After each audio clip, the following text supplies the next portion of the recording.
Bonjour à tous. Vous savez, comme chacun d'entre nous, je fais des bêtises. Et si, Nadine, je t'assure que si.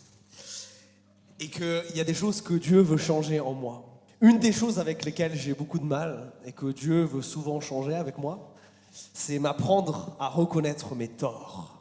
Parce que je suis un professionnel pour me justifier, un professionnel pour trouver des excuses. Et je croyais faire des progrès. Mais il y a quelques mois, je ne sais pas comment vous exprimer ça autrement que Dieu m'a mis un coup dans les côtes. Quand Diti m'a fait réaliser que les rares fois où je reconnaissais mes torts, la phrase qui sortait de ma bouche, c'était « je m'excuse ». Pas « je te demande pardon », mais « je m'excuse ».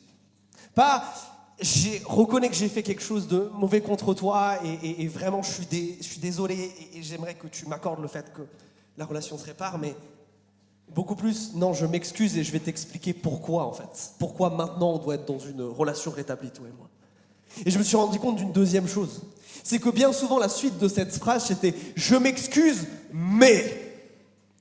Et ce « mais » là, ce « mais » derrière lui, il y avait ce qu'on pourrait appeler des circonstances atténuantes, des tentatives, au final, de réduire un petit peu ma culpabilité, d'amener du contexte, parce que c'est important le contexte.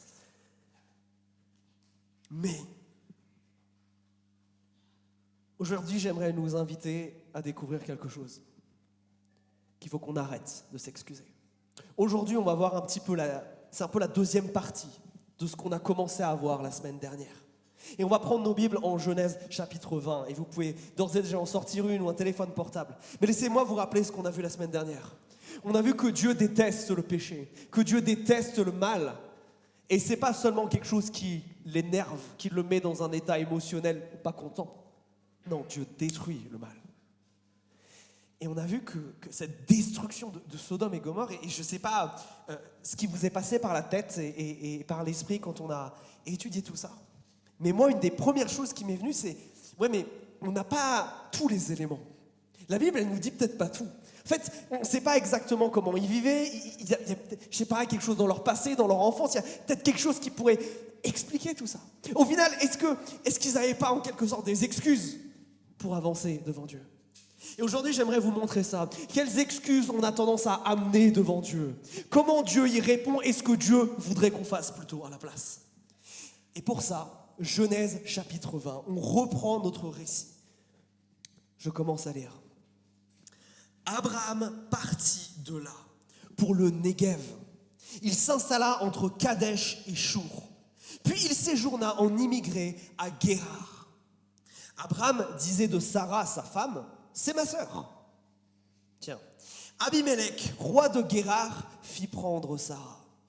Alors Dieu vint à Abimélec dans un rêve, pendant la nuit, et lui dit, « tu vas mourir à cause de la femme que tu as prise, car elle est mariée. » Abimélec, qui ne s'était pas approché d'elle, répondit, « Seigneur, vas-tu vraiment tuer un juste ? Ne m'a-t-il pas dit lui-même, « c'est ma sœur » tandis qu'elle-même me disait, « c'est mon frère » J'avais un cœur intègre et des mains innocentes quand j'ai fait cela. Dieu lui répondit dans le rêve, « Je sais bien, moi aussi, que tu as un cœur intègre quand tu as fait cela. Aussi t'ai-je moi-même empêché de pécher contre moi. C'est pourquoi je n'ai pas permis que tu la touches. Maintenant, rends la femme à cet homme, c'est un prophète. Il priera pour toi et tu vivras. Mais si tu ne la rends pas, sache que tu mourras, toi et tout ce qui t'appartient. » Abimélec se leva de bon matin. Il appela tous les gens de sa cour et leur raconta tout cela. Ils eurent tous très peur. Tu m'étonnes. Qu'est-ce qui se passe ? Ça ne vous rappelle pas une histoire, ça ? Ça n'a pas une petite odeur de déjà-vu ? Même dans la géographie, c'est la même. Abraham descend de nouveau vers le sud dans cette région qui s'appelle le Néguev et rentre dans le tire-histoire de ce qui va devenir plus tard les Philistins. Il rencontre ce roi local qui s'appelle Abimélec. Et là, a priori, Sarah, c'est vraiment une reine de beauté parce que partout où elle passe, elle a des problèmes. Mais là, Abraham revient vers quelque chose qu'on l'a déjà vu faire. Il dit de sa femme, c'est ma sœur. Et elle dit de son mari, c'est mon mari. Rappelez-vous, c'est déjà arrivé une fois en Égypte. Rappelez-vous ce qui s'est passé. Abraham, terrifié qu'on le tue, à cause de sa femme, qu'on le tue pour pouvoir récupérer sa femme, ment sur le fait d'être marié avec elle. Et est-ce que ça marche? Jamais. Mais je vous dis qu'on est là pour parler d'excuses. Et vous notez que Dieu confronte Abimélec dans un rêve incroyable, cette histoire-là. Et regardez, Abimélec se défend. Abimélec est en train de dire à Dieu, c'est pas vraiment de ma faute. Regardez l'excuse qu'il trouve. Je ne savais pas. J'étais ignorant. Mon excuse, Dieu, c'est l'ignorance. Je ne savais pas que cette Sarah, elle était déjà mariée à quelqu'un. Donc quand j'ai dit à mes gars, ramenez-la moi, je veux l'épouser, je ne savais pas. Il dit à Dieu, regardez, j'avais un cœur qui était intègre. Il y va loin avec Dieu au verset 5. J'ai un cœur intègre, ou dans d'autres traductions, j'avais bonne conscience. Et ensuite, j'ai agi avec innocente, ou j'avais des mains innocentes. Mes intentions, comme mes actes, en vrai, ça va. C'est ça qu'il est en train de dire. Est-ce que son excuse de ne pas savoir, c'est quelque chose qui quelque part le justifie? Est-ce que c'est quelque chose que Dieu valide? Alors regardez la réaction de Dieu. Que dit Dieu, verset 6? Dieu va reprendre la première partie de ce qu'il dit de lui-même. Vous avez noté? Il valide que oui, effectivement, j'ai vu que tu avais un cœur intègre. Du coup, je ne t'ai pas laissé aller plus loin. Tu l'as épousée là, mais je ne vais pas te laisser avoir de relations sexuelles avec elle. Je vais agir avant que tu fasses ça. Mais notez que Dieu ne valide que la moitié de ce qu'il dit. Abimélec a dit quoi? J'avais un cœur intègre ou j'avais bonne conscience et mes mains étaient innocentes. Dieu parle que de la première moitié, là. Il ne parle pas de la deuxième. Parce que même si l'intention du cœur d'Abimélec, elle était peut-être pas totalement mauvaise. Oui, sans doute, Abimélec, s'il avait su que Sarah était mariée, il ne l'aurait pas épousée comme ça. N'empêche qu'il vient d'épouser une femme qui est mariée. Et que je ne sais pas, ça ne change pas le fait que les actes sont faits. L'intention du cœur est importante, mais à elle seule, elle ne nous permet pas de dire si quelque chose est bien ou non. Si Dieu confronte Abimélec là, c'est qu'il a commis une faute. Et cette faute va engendrer quoi? Regardez le verset 7, sa mort. Waouh! On en revient à la même chose que la dernière fois. Le salaire du péché, c'est la mort, c'est la destruction. Dieu ne blague pas avec le mal. Et peut-être que là, dans votre esprit, vous dites, oui, mais Dieu, il est quand même vraiment sévère. Il ne savait pas. Mais ça, mes amis, on a cette réflexion uniquement quand on se place du côté de celui qui fait le mal et pas de la victime. Laissez-moi vous donner un exemple très personnel du plus grand conflit entre ma sœur et moi. Lorsque nous étions enfants, un beau jour d'été, nous jouions dans le jardin. Et nous avions des jeux stupides, surtout moi, je dois l'admettre. À un moment, je ne sais pas en quoi le jeu consiste, mais je m'amuse à monter et descendre un bâton au-dessus de la tête de ma sœur, qui, de ses petits yeux, oui, effectivement, ressemble à un gourdin. À jeu stupide, je n'arrive pas à m'arrêter et je lui mets un énorme coup sur la tête, tel point que je brise son serre-tête, elle a mal. Évidemment, ma sœur va pleurer, va voir mes parents. Est-ce que vous croyez légitimement que je peux arriver devant eux et dire « J'ignorais que ça allait tourner de cette manière-là. Je ne savais pas que j'allais lui faire mal. Vous connaissez mon cœur. Je ne veux pas faire de mal à ma petite sœur. » Vous croyez une seule seconde que si j'arrivais devant en disant ça à mes parents, je ne me prenais pas une fessée? Bien sûr que non. Parce que cette excuse de « je sais pas », elle marche très bien quand c'est nous le coupable ou quand on se met de son côté. Mais pas du côté de celui qui a mal. Pas du côté de la victime. Parce que Sarah, dans tous les cas, encore une fois, elle a été bafouée. Encore une fois, elle est rentrée dans un mariage dont il n'y a aucune raison de penser qu'elle avait envie. Encore une fois, Sarah, elle souffre. L'ignorance, mes amis, n'est jamais une justification au péché. Ça l'est quand on regarde les choses avec ce microscope où on se focalise sur nous. Mais quand on regarde les choses depuis le point de vue de la personne qui, elle, a souffert, là, ça change quelque chose. Toute la stratégie, entre guillemets, d'Abimélec, et qu'on a bien tendance à reproduire, c'est que bien souvent, on va dire à Dieu, mais je ne savais pas. Et ça a un but. Minimiser notre responsabilité. C'est ça qu'on cherche à faire. Et Dieu ne rigole pas avec ça. Relativiser le mal que je peux faire par mon ignorance, ça ne marche pas pour Dieu. Ça ne marche pas, il ne laisse pas Abimelech s'en sortir avec ça. Sarah a été bafouée dans tout ça. Qu'il le veuille ou non, elle l'a été. Et parce que Sarah est bafouée, Dieu est bafoué. Parce que rappelez-vous d'une chose, Dieu aime comme un papa. Allez dire à un papa, si vous faites du mal à ses enfants, de ne pas se mettre en colère. Allez dire à une maman que si vous faites du mal à ses enfants, elle ne doit pas se mettre en colère. Ça ne marche pas. Notre Dieu est un père. Et quand nous nous offensons les uns les autres, quand nous faisons du mal les uns aux autres, lui aussi est offensé. Ouf. Ouf. Alors qu'est-ce que Dieu fait face à ça? Parce que c'est terrible et ça fait peur, là, ce qu'on vient de voir. Quelle est la réaction finalement de Dieu aux excuses d'Abimelech? Quelle est la réaction de Dieu face au péché? Je trouve que Dieu fait quelque chose d'incroyable. Dieu va se révéler à Abimelech. Dieu, c'est pas un Dieu qui nous regarde faire le mal et puis qui a un petit bouquin et qui note. Ah, il a fait ça. Ah, il a fait ça. Et qui accumule comme ça un dossier à charge. Notre Dieu, il n'est pas comme ça. Notre Dieu, parce qu'il sait que notre péché nous conduit à la mort, il veut stopper ça. Et qu'est-ce qu'il fait donc? Il se révèle. Notez à quel point c'est extraordinaire ce qui se passe là. Comment est-ce que Abimelech pourrait savoir que Sarah est la femme d'un autre? Abraham et Sarah ne viennent pas de ce pays, donc ils ne sont pas connus. Il n'y a pas quelqu'un du coin qui va pouvoir leur dire « Sarah, elle est déjà mariée ». Abraham et Sarah, manifestement, ils ont peur d'Abimelech. Ils ont inventé cette ruse-là. Ce n'est pas eux qui vont tout d'un coup se mettre à être honnêtes. Ça non plus, ça ne marche pas.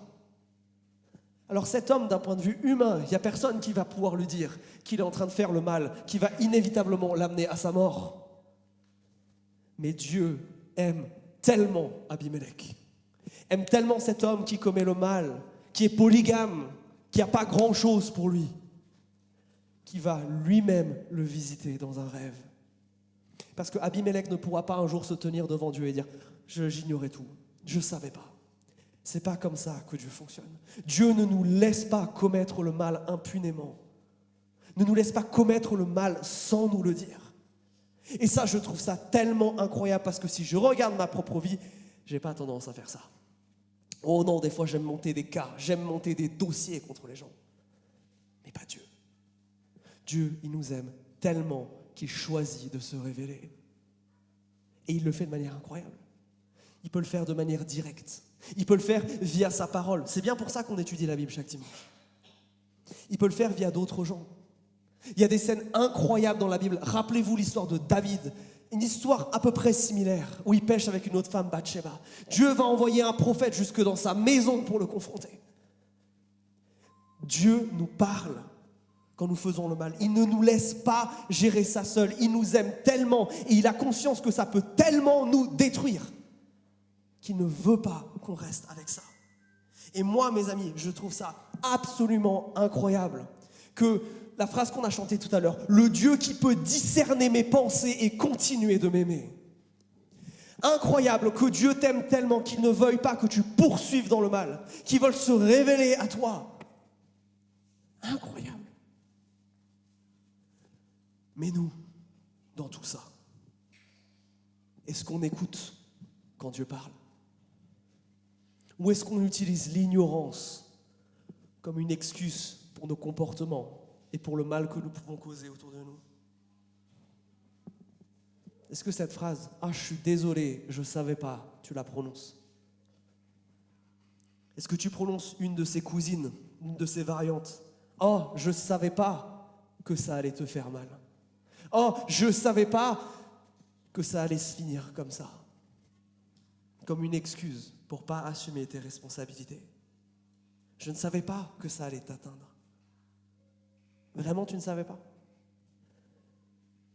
Parce que, bien que ça ne soit pas une excuse, je crois que des fois, c'est surtout un mensonge. Un mensonge derrière lequel on se cache. On a juste été stupide. Et la stupidité s'est transformée en péché derrière. Vraiment, on était ignorants? Vraiment? Pas sûr, ça. Mais l'histoire, elle n'est pas finie, vous imaginez. Ça serait une bien triste histoire si elle s'arrêtait là. Qu'est-ce qui va se passer? Vous imaginez bien qu'Abimelech, il est là, remonté, mais comme une pendule, après ce qui vient de se passer. peut pas être d'accord avec ce qui lui a été fait. Alors il va s'expliquer avec Abraham. Reprenons notre lecture au verset 9. Abimelech appela Abraham et lui dit, « Qu'est-ce que tu nous as fait? En quoi ai-je péché contre toi pour que tu fasses venir sur moi et sur mon royaume un si grand péché? Tu as commis envers moi des actes inadmissibles. » Puis Abimelech dit à Abraham, « Quelle intention avais-tu pour agir de la sorte ?» Abraham répondit, « Je me disais qu'il n'y avait certainement aucune crainte de Dieu en ce lieu et qu'on me tuerait à cause de ma femme. De plus, il est vrai qu'elle est ma sœur, fille de mon père, seulement elle n'est pas fille de ma mère et elle est devenue ma femme. Lorsque les dieux m'ont fait errer loin de ma famille, j'ai dit à Sarah, agis avec fidélité envers moi dans tous les lieux où nous irons. Dis que je suis ton frère. » Abimelech prit du bétail, petit et gros, des serviteurs et des servantes, et il les donna à Abraham. Il lui rendit aussi Sarah, sa femme. Abimelech dit alors, « Mon pays est devant toi, installe-toi où il te plaira. » Et à Sarah, il dit, « Je donne à ton frère 1000 pièces d'argent. Cela te sera comme un voile sur les yeux pour tous ceux qui sont avec toi. Ainsi ton honneur sera sauf. » Abraham pria à Dieu. Dieu guérit Abimelech, sa femme et ses servantes, et celles-ci purent avoir des enfants. Car le Seigneur avait frappé de stérilité toute la maison d'Abimelech à cause de Sarah, femme d'Abraham. Oh, le dernier verset, là, il nous apprend un truc qu'on ne savait pas jusque-là. Vous avez noté? Oui, Abimelech est coupable. Dieu a déjà commencé à juger. Lui et toute sa maison sont frappés de stérilité. Terrible. Et moi, je veux vous faire voir ce que dit Abraham. C'est quoi l'excuse d'Abraham là? Il dit plusieurs choses. Et je crois que là où Abimelech plaidait pour l'ignorance, Abraham, lui, en fait, il plaide pour l'impuissance. Mais je ne pouvais pas faire autrement. Mais en vrai, j'avais pas le choix. Abraham dit, non mais vous ne connaissez pas Dieu. Donc vous ne connaissez pas Dieu, si je vous parle de Dieu, vous allez me buter. Vous allez me tuer. Vous allez me tuer à cause de ma femme.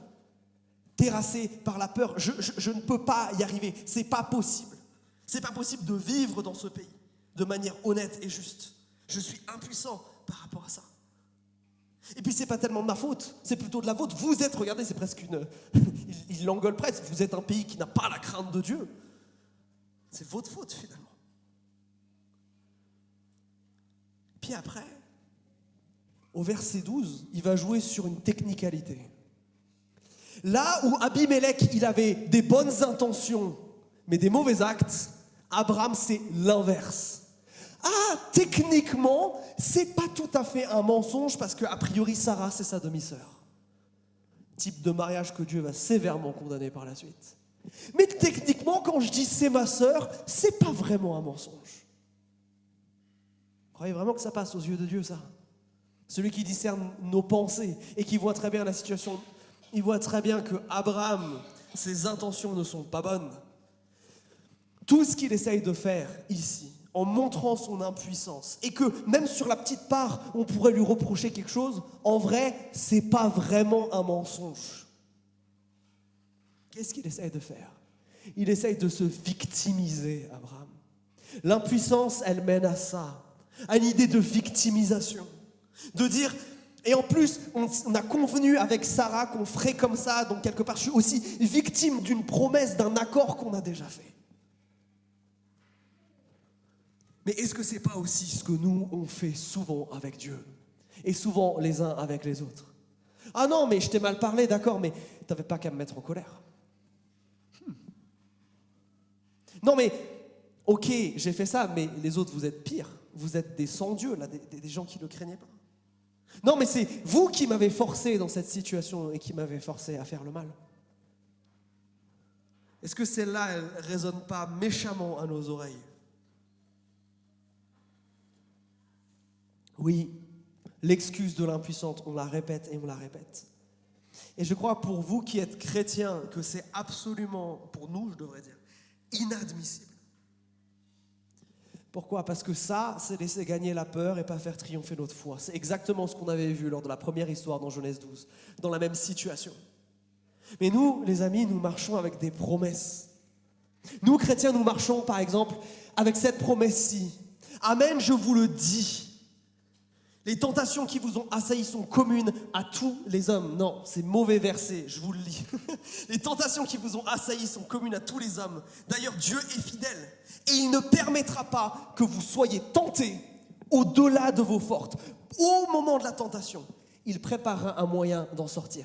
Chrétiens, vous ne pouvez pas dire « Dieu permet des choses dans ma vie qui sont trop dures et auxquelles je ne peux pas échapper ». Nous avons la promesse de Christ de nous préparer un chemin de sortie.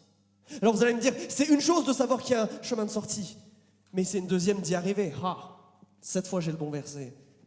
Jacques 4, 7. Soumettez-vous donc à Dieu. Résistez au diable et il fuira loin de vous. Combien d'entre nous croyons cette promesse et sommes prêts à prendre Dieu au mot par rapport à ça? Chrétiens, nous n'avons pas d'excuses pour désobéir à Dieu. Christ nous promet de nous donner le moyen de sortir et nous promet de nous sauver. Nous ne pouvons pas arriver devant Dieu en lui disant « Tu me demandes de faire ou d'agir » avec quelque chose qui est complètement impossible, quelque chose qui n'est pas faisable. Ce que tu me demandes, c'est trop gros, c'est trop loin. Non, ça ne marche pas pour nous. Alors, l'attitude de Dieu, qu'est-ce qu'il aimerait? Qu'est-ce qui l'amène Abimelech comme Abraham? Parce que Abimelech, dans ses petites questions du début, il est quand même en train de dire à Abraham, c'est toi qui m'as mis dans la sauce, quoi. Moi aussi, je suis une victime un petit peu. Qu'est-ce que Dieu fait avec ces deux hommes? Il les appelle à être redevables. De la même manière que Dieu agit en nous révélant notre péché, Dieu ne nous laisse pas juste pécher et ça ne va pas entraîner de conséquences. Dieu nous rend redevables. Il ne va pas simplement dire à Abimelech, « Ok, tu as péché. » Non. Maintenant, il y a quelque chose qui va se passer à cause de ce péché. De la même manière, Abimelech va voir Abraham et le confronte dans exactement le même but.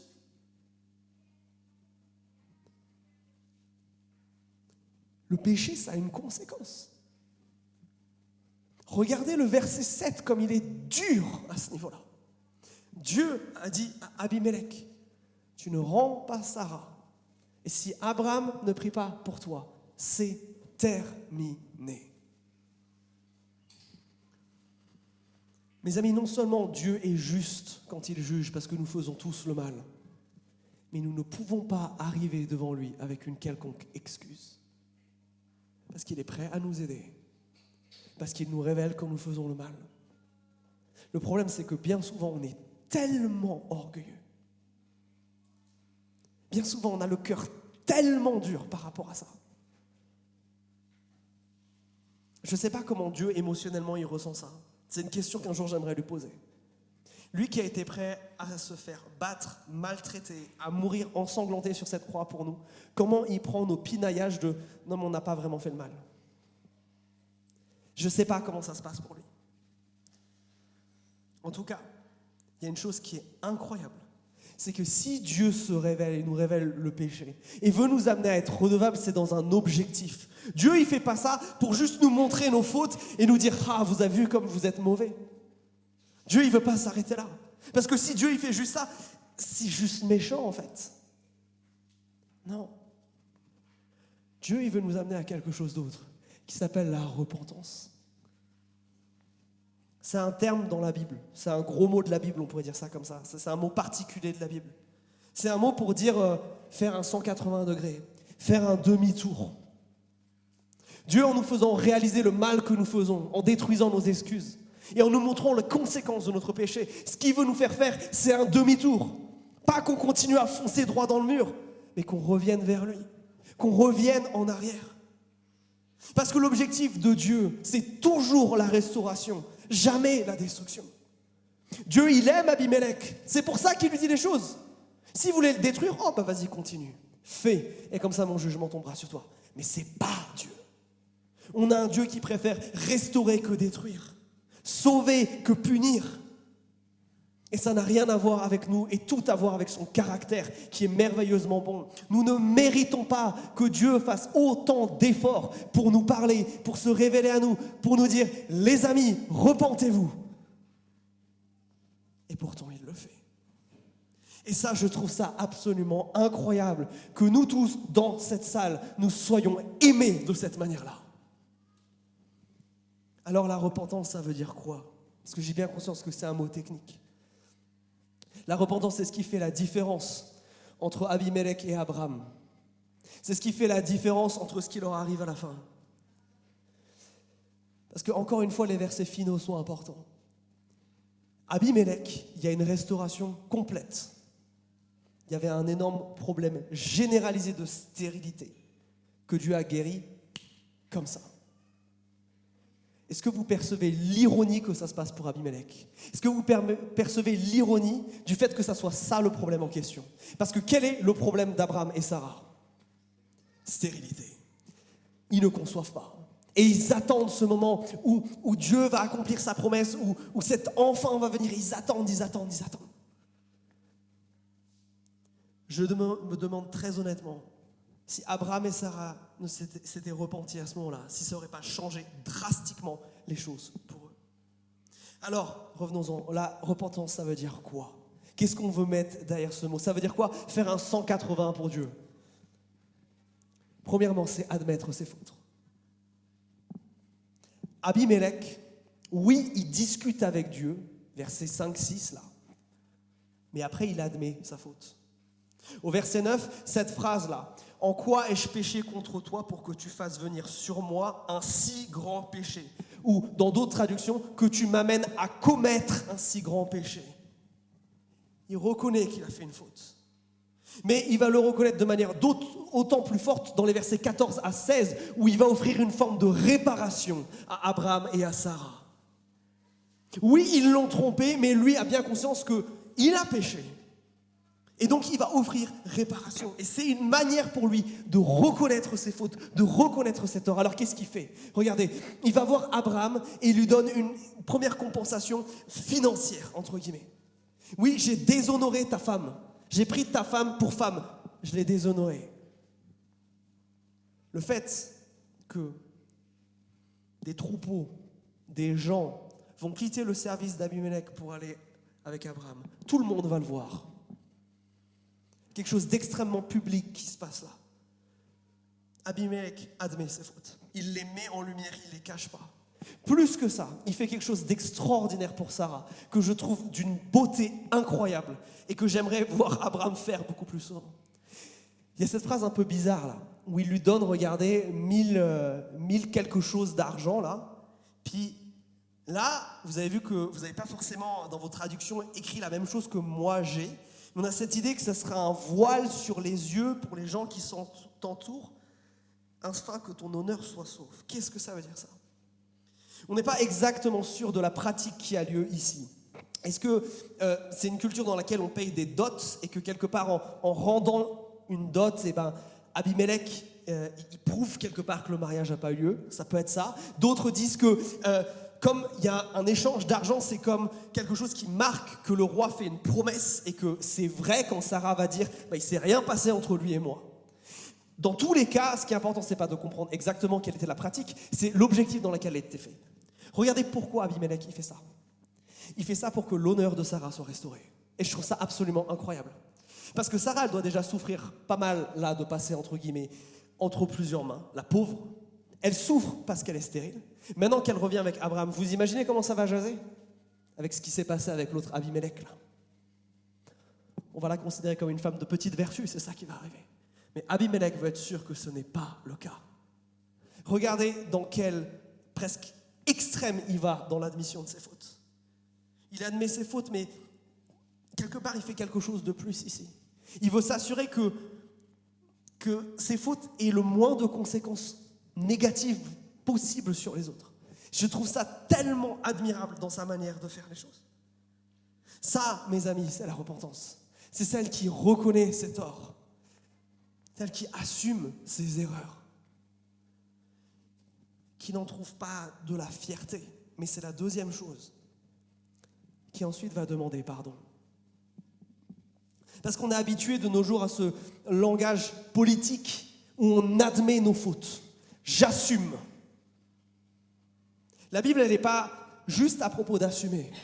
Parce que regardez ce que Dieu dit à Abimelech. Au verset 7. Est-ce que vous avez vu la nuance? Dieu lui dit pas simplement « t'as fait une bêtise, si tu ramènes Sarah, c'est bon ». Entre guillemets, reconnaître que tu as fait une faute et la réparer dans la mesure du possible, ça ne suffit pas. Qu'est-ce qui est dit au verset 7? Qu'est-ce qui doit se passer encore? Abraham doit prier pour lui. Tiens. Si vous êtes là depuis le début, peut-être que vous avez déjà compris pourquoi Dieu demande ça de Abraham.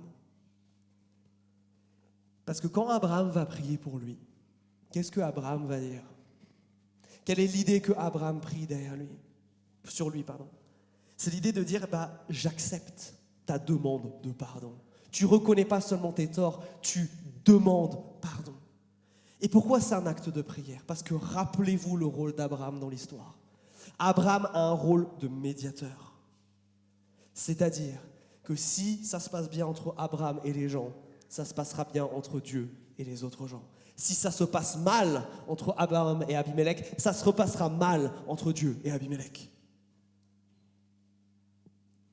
Quand Abraham vient avec Dieu en prière, il accepte non seulement la demande de pardon d'Abimelech, mais il demande à Dieu de faire lever les conséquences de sa désobéissance. Et ça, c'est tellement fort. C'est-à-dire que je peux reconnaître mes fautes. Je peux même faire essayer tout ce qui est en mon pouvoir quand j'ai offensé quelqu'un pour essayer de réparer les choses. Si l'autre ne m'accorde pas son pardon, c'est compliqué. Alors en tant qu'humain, on se fait du mal les uns aux autres. Alors on pourrait se dire, il y a une espèce de concours de mal, mais si je fais suffisamment de bien, ça compense quelque part. Mais ça ne marche pas avec Dieu, ça. Ça ne peut pas marcher avec Dieu. Dieu, il fait que le bien. Dieu, il est 100% bon. Dieu, il ne fait pas le mal. Dieu, il ne nous a pas fait du mal. Par contre, nous lui en fait beaucoup. Ce que Abimelech fait avec Abraham, nous, on ne peut pas le faire avec Dieu. Il n'y a pas de cadeau, d'offrande qu'on pourrait faire qui serait suffisante pour le mal que nous faisons. Terrifiant, ça.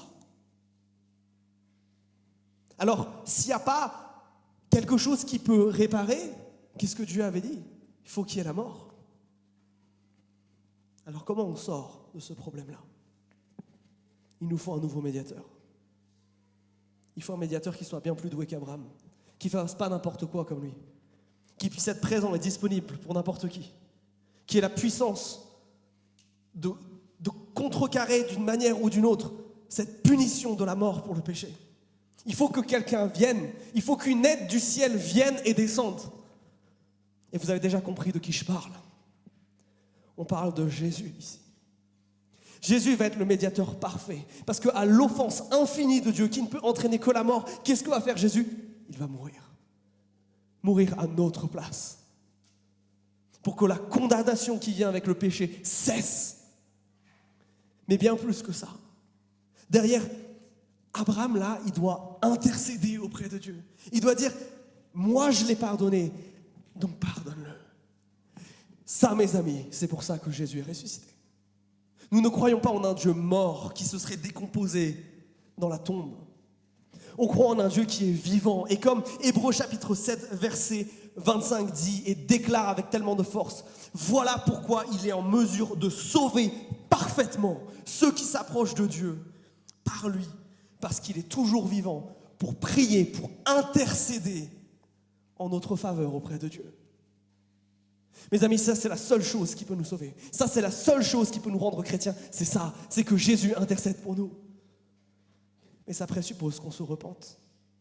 Ça présuppose qu'on vienne devant Dieu et qu'on reconnaisse nos fautes. Pas ce juste général de « Ok, je fais le mal de temps en temps, comme tout le monde. » Non, je fais le mal. Ça c'est le mal que je fais, c'est cette chose-là, c'est cette chose-là, c'est cette chose-là. Et que j'arrive à ce point où je me place devant Dieu et je vais dire, mais ça, j'en veux pas. Je veux pas mourir. Je veux pas les conséquences de ça dans ma vie aujourd'hui et pour l'éternité. Et j'ai bien conscience qu'il n'y a absolument rien que je puisse faire. J'ai besoin que toi, tu viennes. J'ai besoin que toi, tu meurs la mort que je devrais mourir. J'ai besoin que toi, maintenant, tu intercèdes pour moi, pour que le Dieu qui est là-haut me donne la vie éternelle. J'ai besoin de ça. Ça, mes amis, c'est ce qui fait de quelqu'un un chrétien. Ça, c'est ce qui change une vie. Et cette expérience-là, où on se jette aux pieds de Dieu, en reconnaissant nos fautes, et en disant, Seigneur, j'en veux plus. Je veux plus de ce poids. Je veux plus de... Ok, j'accepte de comprendre que le mal que je fais, il est grave, et je ne vais pas maintenant essayer de penser à autre chose, mais je veux l'amener devant toi et je veux te demander pardon. J'en veux plus de ça. Ça, chez les chrétiens, c'est ce qu'on appelle la conversion. C'est ce moment-là qui fait de vous un chrétien. C'est pas autre chose. Mais ça s'applique aussi à vous qui êtes chrétiens. Parce que la repentance, ce n'est pas qu'un seul moment. Oui, il y a un moment qui change tout, mais c'est, comme disait Luther, un mode de vie. Parce qu'Abraham, là, il est retombé exactement dans le même péché dans lequel il était avant. Vous avez remarqué ça? C'est une rechute. Il s'en était bien sorti, là, pendant un moment. On avait eu des trucs plutôt pas mal, où justement, ça semblait aller mieux. Et la rechute. Et la rechute. Un Dieu qui n'aimerait pas Abraham arrêterait de le pardonner. Un Dieu qui n'aimerait pas Abraham dirait maintenant ça suffit, tu pèches trop, j'ai plus besoin de toi. Mais le Dieu que Abraham sert et que nous servons, il ne dit pas ça. Il est prêt à offrir grâce, à faire ce cadeau-là, c'est ce qu'on appelle la grâce, ce cadeau-là du pardon, à tous ceux qui veulent encore s'approcher de lui. Notez que ce qui me bouleverse, c'est que moi, dans mon humanité, je vois Abraham, j'ai envie de le disqualifier de sa mission. J'ai envie d'en prendre un autre. J'ai envie de le mettre à la poubelle. Allez, on change. Il a trop raté. Il est trop nul, Abraham. Mais heureusement, Dieu, il est bien meilleur que moi. Heureusement, Dieu, il n'est pas comme ça. Et ça, quel encouragement pour vous, chrétiens. Ce n'est pas votre péché qui définit votre relation avec Dieu. C'est le sacrifice de Christ à la croix. Ça, c'était vrai hier et c'est encore vrai aujourd'hui. Ton péché, ce n'est pas ce qui va détruire ton ministère. Dieu ne va pas en avoir marre de toi.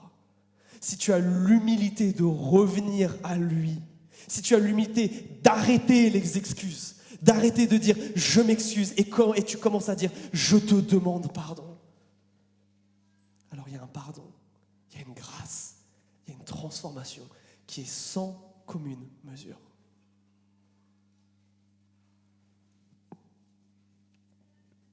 La question, c'est est-ce que tu veux vivre cela? C'est là où moi je m'arrête de parler. Et c'est là où tu rentres en cœur à cœur avec Jésus. C'est là où tu dois prendre une décision. C'est là peut-être, j'ai eu à cœur de vous dire ça tout à l'heure, mais peut-être qu'il y en a parmi nous qui résistent depuis un certain temps, qui refusent d'abandonner, qui se trouvent des excuses dans leur péché et qui sont en train de passer à côté du pardon et de la grâce que Dieu veut leur acquérir. Parce qu'il y a trop de fierté, parce qu'il y a trop d'orgueil, parce qu'on se justifie au lieu de venir à la croix. Mes amis, une église, ce n'est pas des gens qui sont parfaits.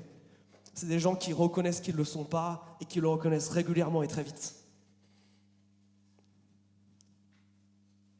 Alors j'ai envie de vous inviter à maintenant répondre à ce que nous dit le Saint-Esprit ici. Je vais vous inviter à fermer un instant les yeux et qu'on a un petit temps où on réfléchisse là. Entrez dans quelque chose que je veux vous inviter à poursuivre, pas juste là, mais jusqu'au GDM de cette semaine. De rentrer dans un examen sérieux du cœur là. Est-ce que je résiste à la révélation que Dieu me donne de mon péché? Est-ce que je refuse de me rendre redevable? Est-ce que je refuse de me repentir? Est-ce que je suis prêt devant Dieu à reconnaître mes insuffisances, à reconnaître mes fautes pour être transformé par lui? Parce que rappelle-toi, Dieu ne veut pas te détruire à cause de ton péché, il veut détruire le péché en toi. C'est pour ça la croix.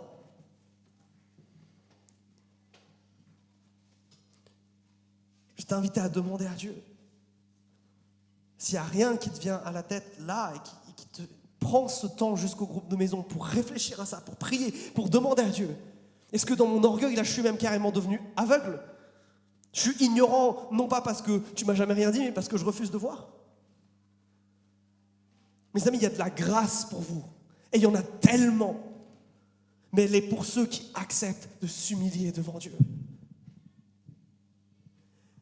C'est pour ça que maintenant, je veux vous donner une occasion de répondre à ce que Dieu vous dit peut-être à ce moment-là.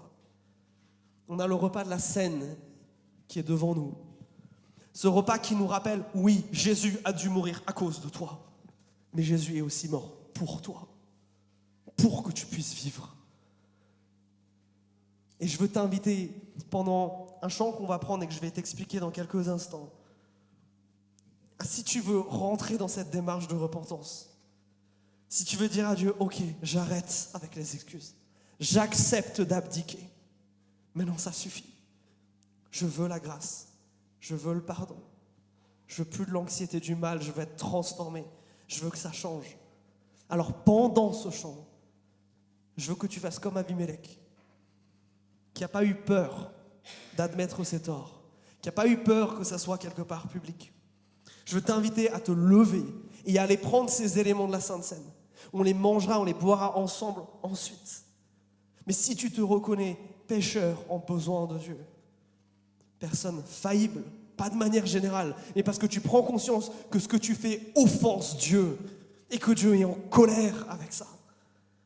Alors ce repas, il est pour toi. C'est un repas de réconciliation pour tous ceux qui le veulent et tous ceux qui sont prêts à croire que Jésus-Christ est mort pour qu'ils soient réconciliés avec Dieu. Si ce n'est pas ton cas, si tu as besoin encore de temps, alors c'est pas grave, ne te lève pas. Ce chant, il s'appelle Sola Gratia. Il nous rappelle l'essentiel de ce message-là. Que nous ne pouvons pas réparer notre relation avec Dieu. Ça doit être un cadeau qui vient d'en haut. C'est ça la grâce. Un cadeau qui vient d'en haut. Ce chant, il nous rappelle qu'il n'y a que ça qui peut nous mettre en bonne relation avec Dieu. Il n'y a aucune offrande, il n'y a rien qu'on puisse faire ou ne pas faire qui peut réparer ce que nous cassons avec Dieu. Il y a seulement la bonne volonté de Dieu de bien vouloir nous pardonner. Il n'y a que ça. Et si tu es prêt à recevoir ça, si tu es prêt à dire, ok, j'arrête d'essayer par mes propres forces, et maintenant je choisis de te faire confiance. Je choisis de croire que oui, ce Jésus, il a vécu et il est mort dans ce but-là. Que sa mort, elle est tellement parfaite qu'elle efface toutes mes fautes. Que sa mort, elle est tellement parfaite à la croix et son intercession dans les cieux, elle est tellement parfaite qu'elle peut me réconcilier avec Dieu. Qu'elle peut faire de moi quelqu'un de nouveau et de transformé. Et si tu en as marre de ton péché, si tu en as marre de tout ça, ce temps, il est pour toi. Je t'invite à méditer ces mots, à les chanter si tu veux ou juste à les écouter. Mais s'ils font sens pour toi, à te lever et à aller prendre ces éléments. Dieu veut que tu reviennes à la maison. Ça suffit, les excuses. Aujourd'hui est encore un temps de grâce. Alors mes amis, rappelons-nous encore une fois de ce que Jésus a fait pour nous à la croix. Laissons-nous toucher par ce que le Saint-Esprit veut faire. Et répondons-lui.